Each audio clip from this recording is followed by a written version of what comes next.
boosted trees in R. So using the tidy model package, a boosted tree is going to work very similar to these other types of models that we've been talking about, but of course now we have a different model specification. So instead of the rand forest or the decision tree specifications, we're going to use boost_tree.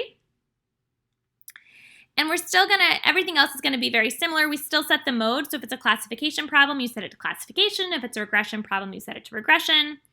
And then you're going to set the tree depth, the trees, and the learn rate. And then the engine we're using is going to be SGBoost. That's going to be the one that we typically use. So this mode equals classification.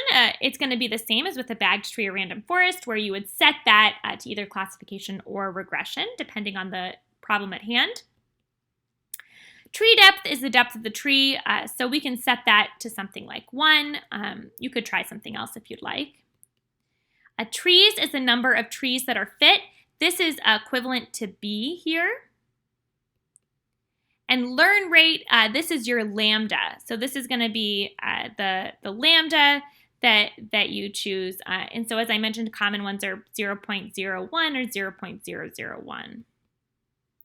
So here's an example from that the heart disease data set where I can fit this model using that boosted specification to that same data like we would before. Okay, so looking at this, how would I change the code if I wanted to tune B, the number of bootstrapped training samples?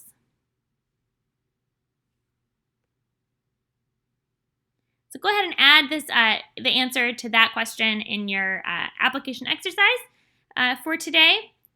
And then the final thing I want you to do is I want you to fit a boosted model to the data from the previous application exercise. And so remember to keep in mind what type of question that is, whether it's regression or classification, and fit a boosted model to that same data that you've been fitting the random forest and decision tree model to.